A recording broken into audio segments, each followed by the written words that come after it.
Space एक emerging area है जहाँ पे लीडरशिप की बहुत ज़रूरत है।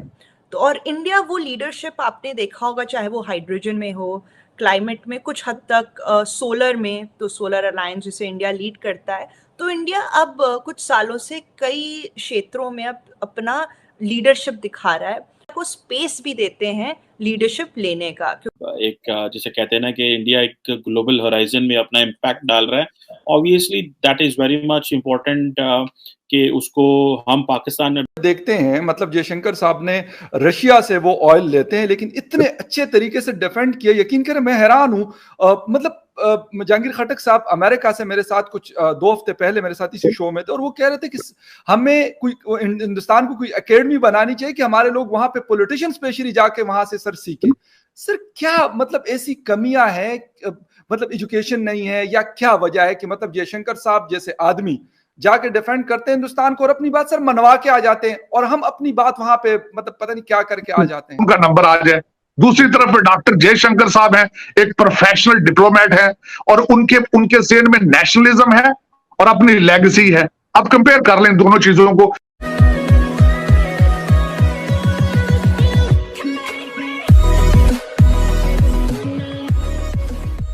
नमस्कार दोस्तों, यहाँ पर बात हो रही है स्पेस की कि भाई हमने जो चंद्रयान किया हो, चाहे मार्स मिशन हो, इंडिया या फिर कहे कि इसरो इस लेवल से आगे बढ़ रहा है कि एक नज़र से आप देखो तो इंडिया जो है वो लीडर बनता हुआ दिख रहा है। अब जहाँ पर बिलियंस ऑफ डॉलर का यहाँ पर फंडिंग होता है नासा के अंदर, वहाँ कुछ मिलियन को लेकर, यहाँ पर कुछ करोड़ को लेकर यहाँ पर इंडिया जो है अपने मिशंस कंप्लीट कर लेता है। ये सारी चीज़ें हैं जो इंडिया को आगे बढ़ा रही है as a space leader. India के अंदर भी अब देखिए, अमेरिका के अंदर नो डाउट एक एलन मस्क है, उनकी प्राइवेट कंपनी है स्पेस एक्स करके, जो नासा भी है और वो स्पेस एक्स भी है, ठीक है। तो यहाँ पर भी इंडिया के अंदर भी इतनी स्पीड में ये सब कुछ हो रहा है कि इंडिया के अंदर भी प्राइवेट कंपनीज इमर्ज हो रही है। और ये खेल मतलब ऐसा नहीं होता कि 6-12 महीने, 10, 15, 20 सालों के अंदर अंदर टोटल जो है ऐसा लग रहा है कि इंडिया जो है वो इतना ग्रो कर जाएगा कि भाई स्पेस के अंदर लीडर साबित होने वाला है। आज भी हो रहा है क्योंकि कुछ चुनिंदा कंट्री ही है जो खुद के दम पर ये सारी चीज़ें कर रही है, अदरवाइज सबके बस की बात यहाँ पर है नहीं। तो यहाँ पर ये बात हो रही है, इसी के साथ ही वीडियो शुरू करते हैं। ये क्या इस इंडिया को जो है वो भले आर्टिफिशियल इंटेलिजेंस हो या साइबर हो या स्पेस के मामलात हो, इनमें को इंडिया को किसी किस्म की कोई जो है वो स्पेस एक इमर्जिंग एरिया है जहाँ पे लीडरशिप की बहुत ज़रूरत है। तो और इंडिया वो लीडरशिप आपने देखा होगा, चाहे वो हाइड्रोजन में हो, क्लाइमेट में, कुछ हद तक सोलर में, तो सोलर अलायंस जिसे इंडिया लीड करता है। तो इंडिया अब कुछ सालों से कई क्षेत्रों में अब अपना लीडरशिप दिखा रहा है। उस हिसाब से स्पेस या एआई में जहाँ पे, या साइबर सिक्योरिटी में, जहाँ पे रूल्स ऑफ द गेम्स जिसे हम कहते हैं इंटरनेशनल सेट नहीं हुए, वहाँ पे बहुत जगह है इंडिया अपने लाइक माइंडेड पार्टनर्स के साथ आके rules of the game establish करे कि जैसे आप स्पेस प्रोटोकॉल्स देखेंगे अब काफ़ी पुरानी हो चुकी हैं कई हद तक, नई स्पेस प्रोटोकॉल्स लाना, अपने दोस्तों के साथ मिलके लाना तक, और ये सब चीज़ें डिफेंस से भी रिलेटेड हैं। आप चाहे जो कोई इंडस्ट्रियल चीज़ें भी डिफेंस से रिलेटेड होती हैं। जहाँ तक डिफेंस की बात होती है, बिल्कुल इंडिया आत्मनिर्भरता की तरफ जाना की सोच रहा है। आप देखेंगे पिछले 3 साल में हर साल एक लिस्ट ज़रूर निकली है, वो लोग 101 या 108 की लिस्ट निकालते हैं, जो चीज़ें अब इंडिया इंपोर्ट नहीं करेगा, बस जो है लोकली इंडिया से ही लेगा।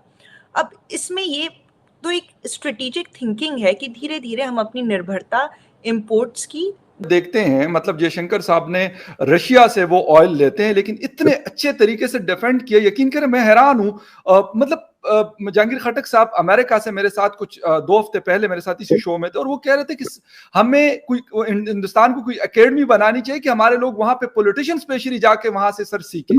सर क्या मतलब ऐसी कमियां हैं, मतलब एजुकेशन नहीं है या क्या वजह है कि मतलब जयशंकर साहब जैसे आदमी जाके डिफेंड करते हैं हिंदुस्तान को और अपनी बात सर मनवा के आ जाते हैं, और हम अपनी बात वहां पे मतलब पता नहीं क्या करके आ जाते हैं। आप कुछ देते हैं, कुछ लेते हैं, लेकिन अब जब भी जहां भी जाएं, आप मांगने के लिए जाएं तो आप क्या बातें करते हैं उनसे। मैं 2 मिनट के लिए सोचा, मैंने देखा कि खान साहब उनको क्या कन्विंस कर रहे होंगे, मांग रहे होंगे, वही मांगते रहे गंदम, वही मांगते रहे पाइपलाइन। हालांकि वो किस तरह करें, उनके ऊपर तो खुद सैंक्शंस लगी पड़ी। Exactly. और उसके बाद ये है, दूसरी एक तो वजह ये है कि आपकी मईशत के हालात सब खराब है। दूसरी बात, सबसे बड़ी बात ये है कि आपके साइज से 6 गुना बड़ा भारत है, उनका करप्शन में 85 नंबर है और वो 2-3 साल से मेंटेन कर रहे हैं। आप 140 नंबर पे हैं करप्शन में। क्या ख्याल है, फॉरेन कंट्रीज जहां आप जाते हैं उनके जो पहले प्रीमियर जो तैयारी करके नहीं बैठते कि आप कौन है, कंपेयर करें डॉक्टर जयशंकर साहब को, आप अपने कुरैशी साहब से कंपेयर करें। कुरैशी साहब मुल्तान के सती लेवल के एक सियासतदान हैं, उनकी वो लाहौर तक नहीं पहुंच सके, ख्वाहिश करते थे कि वो चीफ मिनिस्टर बन जाए, वो ख्वाहिश करते रहे सारी जिंदगी के -1 फार्मूले में। खान साहब आज भी वो ख्वाहिश करते हैं कि इमरान खान जेल में जाए और उनका नंबर आ जाए। दूसरी तरफ डॉक्टर जयशंकर साहब हैं, एक प्रोफेशनल डिप्लोमेट है और उनके ज़हन में नेशनलिज्म है और अपनी लेगेसी है। अब कंपेयर कर लें दोनों चीजों को, देख लें 2+2 यूएस का भी हुआ था या अभी की जॉइंट स्टेटमेंट, आपको कई चीजें सिमिलर लगेंगी। और वो इसलिए है क्योंकि इंडिया ये सब चीजें अपने वेस्टर्न पार्टनर्स के साथ वो अपना ट्रेड बढ़ा रहा है, ट्रेड कोऑपरेशन बढ़ा रहा है, चाहे वो यूएस हो, यूके हो, फ्रांस हो, इजराइल हो। और पिछले कुछ सालों में इंडिया ने ये जो स्ट्रेटेजिक पार्टनरशिप है डिफेंस में, ये शब्द कई और ये दर्जा कई नेशंस के साथ किया है।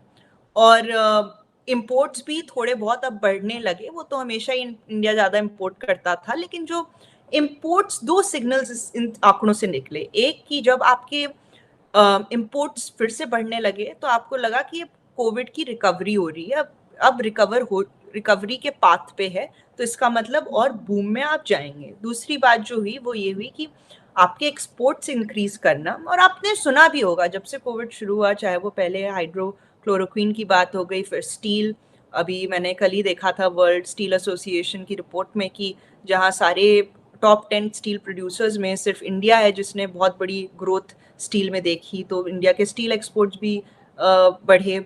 वीट अभी इंडिया, आपने सुना होगा जब रशिया यूक्रेन के दौरान कर रहा है, और इंडिया भी इंडिया ने अभी कुछ जैसे बातचीतें की यूके से, यूएस से, मेडिकल डिवाइसेस जो बहुत बड़ी इशू है उसमें, एपीआईज में, इन सब में बातचीतें चल रही है। तो मेरे हिसाब से एक जो सेकंड सिग्नल आया कि एक्सपोर्ट्स बढ़ रहे हैं और जो डेफिसिट है वो कम होता जा रहा है, जो जिसे हम कहते हैं एक्सपोर्ट और इम्पोर्ट के बीच में जो दूरी रहती है, तो उससे कुछ जो होने लगा, एक्सपोर्ट्स बढ़ने लगे। और फिर कई अच्छी चीजें इंडिया में जैसे हो रही हैं, जैसे पीएलआई, प्रोडक्शन लिंक्ड इंसेंटिव्स, या फिर कुछ अलग तरीके का सपोर्ट, जैसे वोकल फॉर लोकल, अभी एक हर डिस्ट्रिक्ट में एक प्रोडक्ट, या मेक इन इंडिया, आत्मनिर्भर भारत, इन सब चीज़ों से काफ़ी सपोर्ट मिला है। और मुझे लगता है कि अब इंडिया के अंदर एक विश्वास आ गया है। इस वक्त हमारा पड़ोसी भारत है, जो वहां बोरिस यल्सन का जाना, डॉक्टर जयशंकर का उनकी फॉरेन पॉलिसी को नए लेवल पर लेकर जाना, उनका भी रिसेंटली बड़ा सक्सेसफुल दौरा था वॉशिंगटन डीसी का, जहां पे 2+2 पे उनकी जो मीटिंग्स हुई, उसके बारे में मैं अर्ज करना चाहूंगा। खान साहब ने बच्चों को 18-18 साल के अपने जो बच्चे हैं उनको एक गलत चीज बता रहे हैं कि मैं एक इंडिपेंडेंट खारजा पॉलिसी चाहता हूं, मैं किसी की गुलामी नहीं करूंगा। इनके अपने मशीर ने, मोहित यूसुफ साहब ने कहा था कि आजाद खारजा पॉलिसी के लिए आजाद आपकी मुआशी पॉलिसी जरूरी है।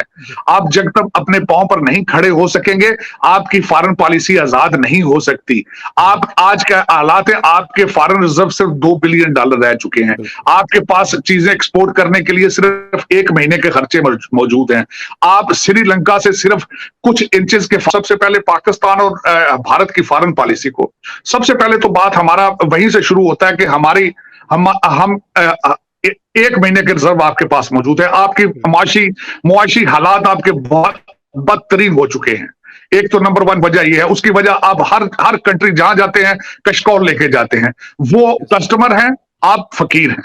अब देखिए, आपके दरवाजे पे कोई खड़खड़ाता है, फकीर पैसे मांगता है, आप उसको किस तरह ट्रीट करेंगे? या आपका कोई कस्टमर आता है या कोई दोस्त आता है दरवाजे पे आपके लिए कोई खैर सगाली की चीजें लेके। इंडिया के अंदर एक विश्वास आ गया है कि अब हम लोग रिकवरी के पाथ पे हैं, ग्रोथ के पाथ पे हैं, और जितना हम खुलेंगे वो हमारे बेहतरी में होगा। और मेरे हिसाब से सबसे अच्छा सिग्नल है कि हमें, ये तो हर कोई आपको बताएगा, हर इकोनॉमिस्ट, हर कोई की, ट्रेड एनालिस्ट की, जितना आपकी इकोनॉमी खुली होगी उतना आपको जो है इंटरनेशनल ट्रेड के बेनिफिट्स मिलेंगे। लेकिन हाँ, कई जगहें हैं जहाँ पे इंडिया को थोड़ा सा जैसे आपका प्रोटेक्शन देनी पड़ेगी या सपोर्ट देनी पड़ेगी।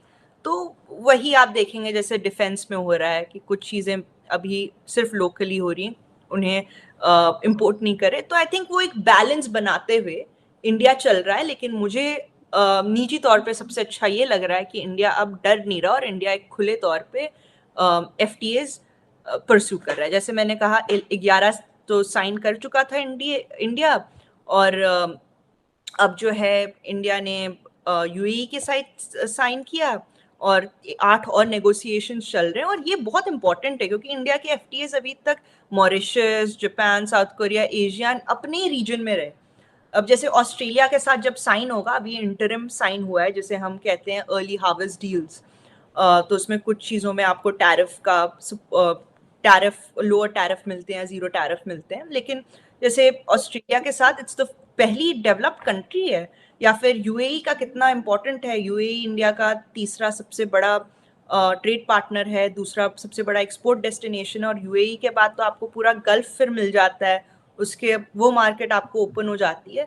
और बाय द वे ये UAE के लिए सबसे पहला कॉम्प्रिहेंसिव इकोनॉमिक पार्टनरशिप एग्रीमेंट है। तो मुझे लगता है ये बहुत ही अच्छी और सकारात्मक डेवलपमेंट्स हैं। करूंगा जिस तरह मेजर गौरव आर्या हमारे मतलब उनके शोज वगैरह में जाना आना होता है, देखते हैं उनके बड़े फेमस है पाकिस्तान में, काफी देखा जाता है उनको।